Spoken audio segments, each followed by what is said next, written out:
Welcome everyone to this Worship Catalyst training video for lead electric guitar. My name is Chris. I've been playing guitar for about 25 years. I've been playing with Common Ground Church and Worship Catalyst for about 2.5 years. The thing that we're going to discuss today in this very beginning video, before we ever get into any technique, any playing styles, we're going to talk about picks and strings. And what I'm holding here is a very thin pick. And as you can see, it's very flexible, almost paper thin. And this pick is good if you tend to play a lot of open chords, because you can run through the strings with a very smooth style, straight through across all 6 strings without getting caught or dragging. This here is a thicker pick, and as you can see, there's hardly any give in it at all. And it's probably not best to use it if you do open chords, because then there's a tendency for them to get a little bit too strong of an attack if you're trying to do open chords. But if you do more lead playing on single string, a thicker pick might give you a little bit of a stronger attack on those strings. If you tend to do a little bit of both, then probably the best thing to do is a hybrid pick that's a little bit thin and a little bit thick. And that way you can mix and match between both in your playing style in the middle of a song. The other thing I want to show you here is this particular pick.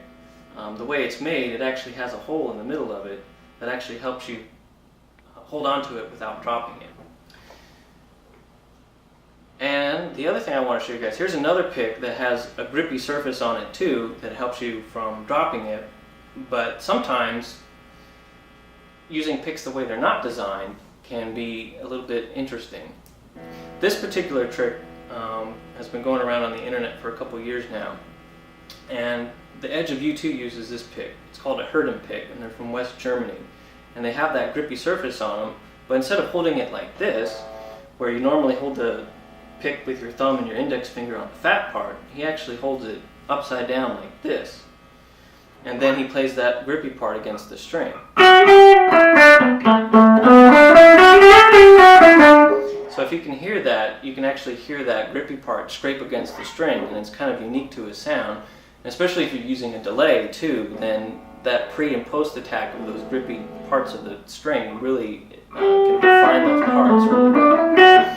So let me show you here real quick. That's the smooth part, but if I use the grippy part, there's a bit of an edge or attack to that that's really unique. So the next thing I want to talk to you about, next to your pick, obviously then comes the strings. And there's different types of strings out there for electric guitar. And depending on what kind of guitar you play, what kind of style you play, it may dictate the kind of string that you choose.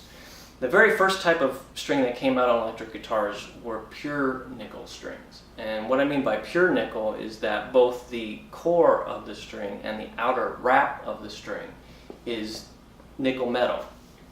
And so if you're looking for a more original vintage type electric tone from the 50s or 60s, that's the string to choose. They have a softer, mellower type of tone. And if you're like me and you have more than one guitar, I prefer to use nickel wound strings on all my maple neck strings, because maple neck strings tend to be more brighter and snappier, and then to offset that, then I use a nickel string to make it a little bit more mellow. Now on a guitar like this, that has a rosewood neck, which is a little bit warmer, I like to use a hybrid string that's called a nickel wound set. And what nickel wound means is that instead of the string being completely nickel, the outer wrap is nickel and the core part is stainless steel. And so the stainless steel imparts a little bit brighter tone on that, and that helps offset the rosewood neck. The next type of string is pure stainless. And if you can guess from the other 2 types that I talked about, pure stainless means that both the core and the outer wrap are stainless steel. And that may be more suited towards, a darker guitar with humbuckers on it, like a Les Paul. And plus, if you also tend to play a heavier style, like heavy metal, where there's a lot of distortion, and you want to have a little bit brighter attack coming off of it. For worship guitar, I tend to stick with the more traditional types, which are the nickel wound and the nickel pure nickel strings for mine, because that traditional electric guitar tone tends to work best. But always experiment. I mean, guitars strings are cheap, and so you can always buy a set of all three and then try them out on your guitar and see what you like. Now, as far as materials go, the next thing is actual size of string, and strings come in different gauges from light to medium to heavy, just like picks are. And light strings tend to be the choice of players that are just starting out because they're not as tight, they're easier to bend, they're easier on your fingers, and that's a good place to start. But eventually, as your playing gets better and your hands get stronger, I strongly recommend that you start moving towards a heavier gauge string. And so you might hear some players talk about like a 9 set or a 10 set or an 11 set, and that's referring to the thickness or gauge of the strings. And when we say 9, 10, or 11, we're talking about basically the size of the high E, and then the rest of the strings follow along with that. What I personally use are 11s, which are even heavier than most traditional guitar players play. And then even some of the more renowned guitarists like Stevie Ray Vaughan, he used 13s, which are just huge and they're painful. It's like I can never do that. So the thing is again, experiment with gauge size as well, and try to go with the thickest string that you can handle without hurting yourself too much with getting blisters. I mean, that's the thing, is that if you're playing for about 15 or 20 minutes and your hands hurt too much at that point, then chances are your hands aren't quite ready for those gauge strings yet. But work up to it. Now, the other thing that putting all this together between picks and strings is longevity of your strings.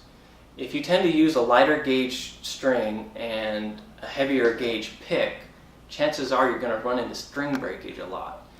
If you move towards a lighter gauge pick but thicker gauge strings, then the less tendency you're going to have to break strings. So if you find yourself breaking strings a lot, then you may want to consider either going with a lighter pick or with a heavier gauge string.